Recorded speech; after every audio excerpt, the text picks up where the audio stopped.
Hello everyone, welcome back to our channel Shiksha Pariksha. आज के इस वीडियो में हम सार संग्रह के सेट नंबर 40 के क्वेश्चंस को डिस्कस करेंगे।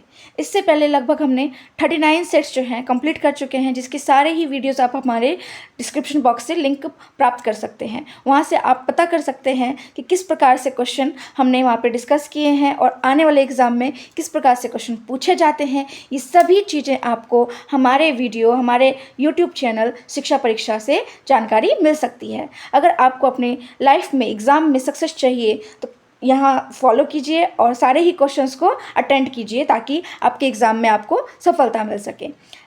आगे क्वेश्चन देखिए। पहला क्वेश्चन है हमारे सार संग्रह के सेट नंबर 40 का। राष्ट्रीय झंडा की अभिकल्पना को भारत की संवैधानिक सभा में कब ग्रहण किया गया था? कब ग्रहण किया गया था? यह जुलाई 1947 में, जुलाई 1947 में ग्रहण किया गया था। नेक्स्ट है, कौन भारतीय संविधान का ड्राफ्टिंग कमेटी का अध्यक्ष थे? ड्राफ्टिंग कमेटी के अध्यक्ष डॉक्टर भीमराव अंबेडकर जी थे। संविधान सभा का प्रथम अधिवेशन कहाँ हुआ था? संविधान सभा का प्रथम अधिवेशन नई दिल्ली में हुआ था। विधि के सामने समता का अधिकार क्या है? विधि के सामने समता का अधिकार है राजनीतिक अधिकार। राजनीतिक अधिकार। कोलार गोल्ड माइंस कहाँ अवस्थित है? देखिए, कोलार गोल्ड माइन जो है ये कर्नाटक में अवस्थित है। कहाँ अवस्थित है? कर्नाटक में अवस्थित है। नेक्स्ट क्वेश्चन है, भारत में वृहत्तम लिग्नाइट कहाँ संचय है? भारत में वृहत्तम लिग्नाइट नवेली में संचित है। कहाँ पे? नेवेली में। भारत की सबसे लंबी बांध कौन सी है? भारत की सबसे लंबी बांध है हीराकुंड बांध। हीराकुंड बांध जो कि महानदी पर बनी हुई है। सिंह भूमि किस लिए प्रसिद्ध है? सिंह भूमि लोहे के लिए प्रसिद्ध है। किसके लिए? लोहे के लिए।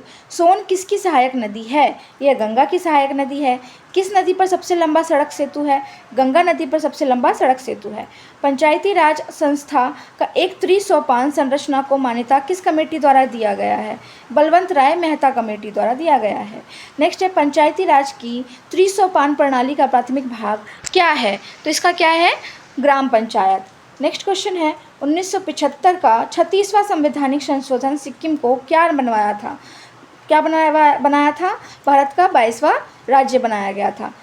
36वें संवैधानिक संशोधन के द्वारा सिक्किम को भारत का 22वां राज्य बनाया गया था 1975 में, याद रखिएगा। नेक्स्ट है, भारतीय संविधान के अनुसार किसी भी व्यक्ति को जिसे गिरफ्तार अथवा बंदी किया गया है सबसे नज़दीकी मजिस्ट्री के समक्ष कितने समय में अवस्थित करना पड़ेगा? इसको 24 घंटों के अंदर अवस्थित करना पड़ता है। नेक्स्ट है, वर्ण आश्रम कब प्रचलित किया गया था? देखिए, वर्ण आश्रम ऋग्वेद के समय में प्रचलित किया गया था। ऋग्वेद के समय में प्रचलित किया गया था। नेक्स्ट है, बौद्ध धर्म के महायान शाखा के जाने माने संरक्षक शासक कौन थे? कनिष्क थे। कौन थे? कनिष्क थे। नेक्स्ट क्वेश्चन है आपका, मेगास्थनीज किसका राजदूत था? मेगास्थनीज सेल्यूकस निकेटर का राजदूत था। सेल्यूकस निकेटर का राजदूत था।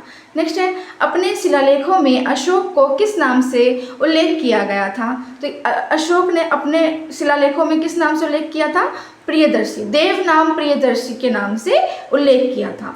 आगे है, काली मिट्टी किस फसल की खेती के लिए सर्वाधिक उपयोगी है? तो यह कपास की खेती के लिए सर्वाधिक उपयोगी है।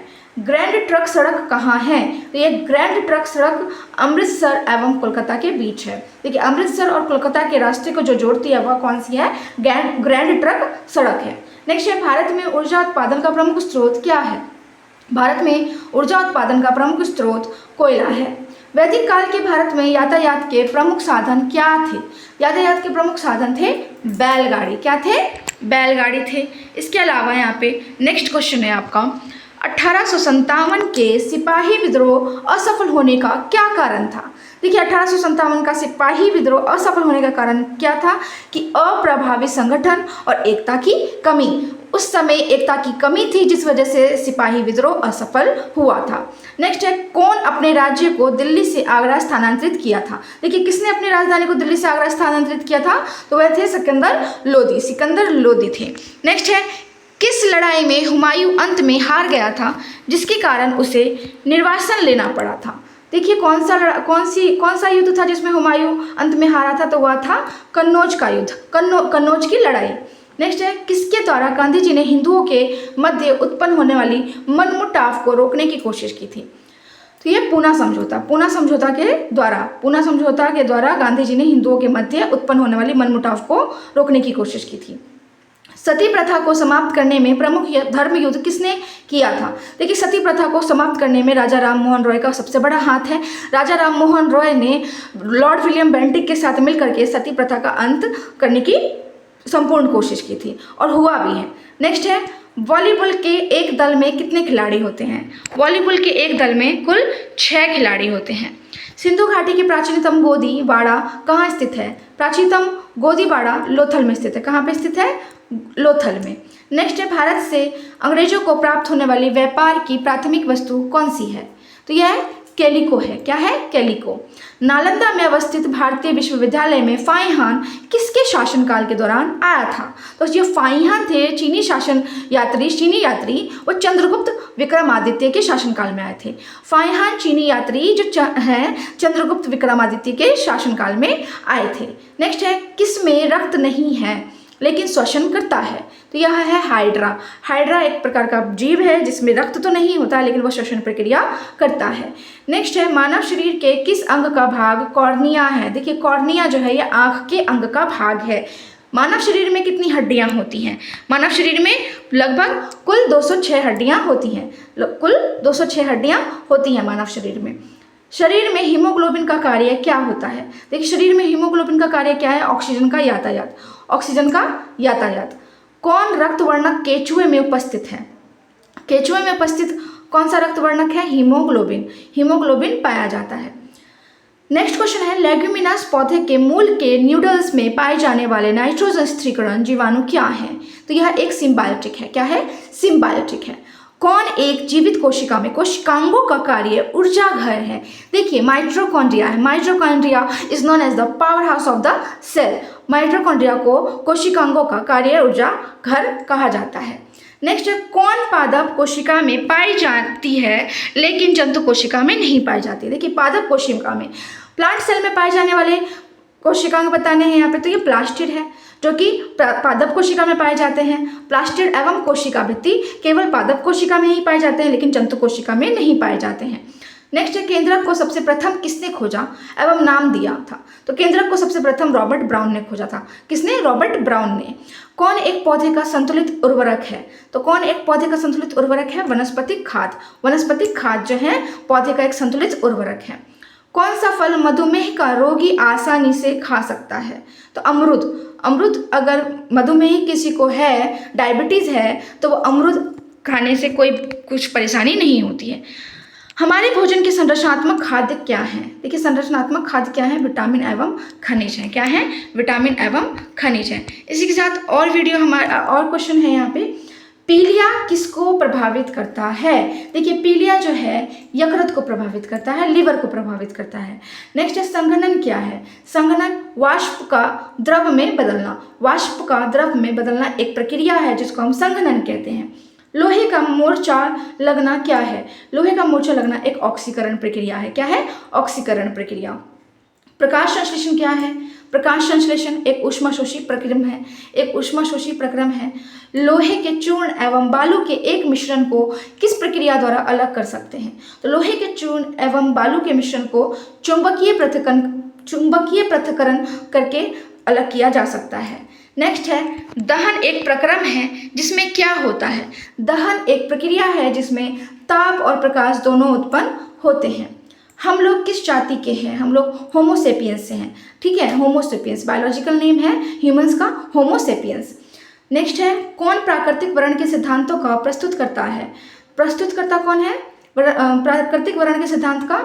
यह है चार्ल्स डार्विन। कौन है? Charles Darwin. नेक्स्ट क्वेश्चन, पृथ्वी की आयु लगभग कितनी है? पृथ्वी की आयु लगभग 4.6 × 10⁹ वर्ष है। 4.6 × 10⁹ वर्ष है।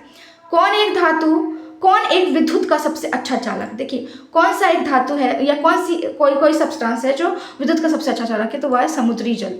समुद्री जल है जो विद्युत का सबसे अच्छा चालक है।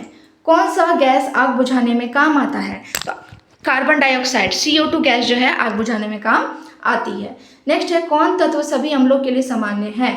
सभी अम्लों के लिए सामान्य तत्व है हाइड्रोजन। कौन सा है? हाइड्रोजन। सबसे अधिक आघातवर्धीय धातु कौन है? आघातवर्धीय धातु है सोना। कौन एक अधातु है जो सामान्य तापक्रम पर तरल है? वह है ब्रोमीन। स्टेनलेस स्टील किसका मिश्र धातु है? वह है लोहा, क्रोमियम और निकल। लोहा, क्रोमियम और निकल मिश्र धातु है स्टेनलेस स्टील का। नेक्स्ट है जल का अधिकतम घनत्व होता है। देखिए जल का अधिकतम घनत्व क्या होता है? 4 डिग्री सेल्सियस। कास्टिक सोडा का सूत्र क्या है? कास्टिक सोडा का सूत्र है NaOH, sodium hydroxide. Caustic soda is known as also sodium hydroxide, NaOH। Okay, next है ग्लास किसका मिश्रण है? ग्लास किसका मिश्रण है? बालू एवं सिलिकेट का। किसका? बालू एवं सिलिकेट का मिश्रण है ग्लास। नेक्स्ट क्वेश्चन है हिमालय की नदियाँ कैसी हैं? हिमालय की नदियाँ हिमपात द्वारा आपूर्त हैं। किसके क्या है? हिमपात द्वारा आपूर्त। किससे हिमालय पर्वत श्रृंखला संबंधित है? देखिए हिमालय पर्वत श्रृंखला बलन पर्वतों से संबंधित है। बलन पर्वतों से संबंधित है। झूम पैदावार कहाँ प्रचलित है? झूम पैदावार मणिपुर में प्रचलित है। कौन तंबाकू के पैदावार में अग्रणी राज्य है? तो इसका आंसर होगा आंध्र प्रदेश। भारत के उपराष्ट्रपति के कार्यकाल की अवधि कितनी है? 5 वर्ष है। और नेक्स्ट क्वेश्चन है आपका किस महीने में रबी फसलें बोई जाती हैं?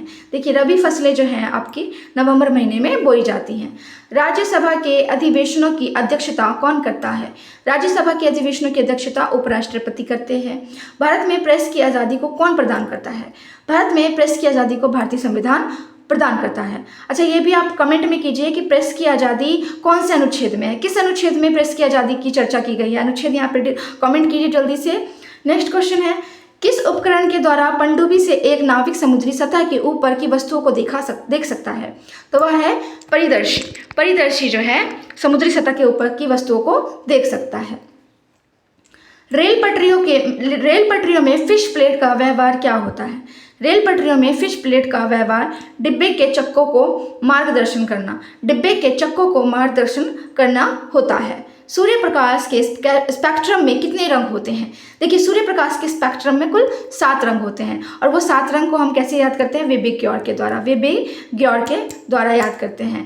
ठीक है, नेक्स्ट है जर्मन सिल्वर किसका एक मिश्र धातु है? इससे पहले एक क्वेश्चन और है हमारा आगे, परमाणु किससे बने होते हैं? देखिए परमाणु जो है इलेक्ट्रॉन एवं नाभिकों से बने होते हैं। इलेक्ट्रॉन एवं नाभिकों में क्या क्या पाया जाता है? प्रोटॉन और न्यूट्रॉन पाया जाता है। नेक्स्ट है क्वेश्चन आपका जर्मन सिल्वर किसका एक मिश्र धातु है? देखिए जर्मन सिल्वर मिश्र धातु है जस्ता, तांबा और निकिल का। जस्ता, तांबा और निकिल का मिश्र धातु है जर्मन सिल्वर। नेक्स्ट क्वेश्चन है हीरा किसका अपरूप है? हीरा कार्बन का अपरूप है। किसका अपरूप है? कार्बन का। वायु क्या है? वायु एक मिश्रण है। लंबाई मापने की मानक अंतर्राष्ट्रीय इकाई क्या है? तो मानक अंतर्राष्ट्रीय इकाई है मीटर। कौन एक ताप एवं विद्युत का अच्छा चालक है? तो वह है ग्रेफाइट। साधारणतः बदली भरी रातें क्यों गर्म होती हैं? देखिए बादल भरी रातें जो हैं गर्म होने का कारण है बादल, सिर्फ बादल ही हैं जिसके कारण रातें गर्म होती हैं। और एक चीज़ और है यहाँ पे कि भूमि एवं वायु से ताप के विकिरण को रोकता है। भूमि एवं वायु के ताप के विकिरण से रोकता है। जो बादल है वह भूमि और वायु के ताप के विकिरण को रोकता है। यही कारण है कि बदली भरी रातें गर्म होती हैं। नेक्स्ट है यदि एक चुंबकीय दंड को 2 भागों में हटाया जाता है तो क्या होगा? देखिए एक चुंबकीय दंड को 2 भागों में हटाया जाएगा तो क्या होगा? एक सिरे पर उत्तरी ध्रुव का एक भाग होगा, दूसरे पर दक्षिणी ध्रुव विकास करेगा और विपरीत क्रम से। कौन से? विपरीत क्रम से विकास करेगा। नेक्स्ट है विद्युत हीटर की कुंडली किससे बनी होती है? तो विद्युत हीटर की कुंडली नाइक्रोम से बनी होती है। नाइक्रोम से बनी होती है। नेक्स्ट है आइंस्टाइन समीकरण E=mc² में c का सूचित करता है। देखिए c क्या प्रदर्शित करता है? प्रकाश का वेग। नेक्स्ट है प्रकाश वर्ष किसको मापने की एक इकाई है? प्रकाश वर्ष तारकीय दूरी को मापने की एक इकाई है। नेक्स्ट है एक अश्व शक्ति ऊर्जा किसके बराबर होता है? एक अश्व शक्ति ऊर्जा 746 वाट के बराबर होता है। 746 वाट के बराबर होता है। नेक्स्ट है विद्युत धारा किस में मापी जाती है? विद्युत धारा एमीटर में मापी जाती है। किस में मापी जाती है? एमीटर में मापी जाती है। तो इसी के साथ ये वीडियो है जो हमारा कंप्लीट होता है सेट नंबर 40 का। बहुत इंपॉर्टेंट ही क्वेश्चन इसमें हमने देखे हैं। रिवीजन के लिए, क्विक रिवीजन के लिए आपके लिए बहुत हेल्पफुल है ये वीडियोस, जो कि आप हमारे वीडियोस में देख रहे हैं कि बहुत ईजिली हम सारे क्वेश्चन को डिस्कस कर पा रहे हैं शॉर्टकट में। और ऐसे ही और वीडियो की जानकारी के लिए हमें लाइक शेयर सब्सक्राइब करें और अपने सहयोगी दोस्तों को भेजें जो आपके साथ गवर्नमेंट जॉब के लिए प्रैक्टिस कर रहे हैं, दिन रात मेहनत कर रहे हैं। उनके साथ शेयर करें ये वीडियो ताकि उनको भी ये सहायता कर सकें। ऐसी ही और वीडियो की जानकारी के लिए लाइक शेयर सब्सक्राइब करें। फेसबुक पेज को फॉलो करना ना भूलें, वहाँ पे भी बहुत सारे पोस्ट हैं जिससे आपको बहुत सारी जानकारियाँ मिल सकती हैं। Thank you.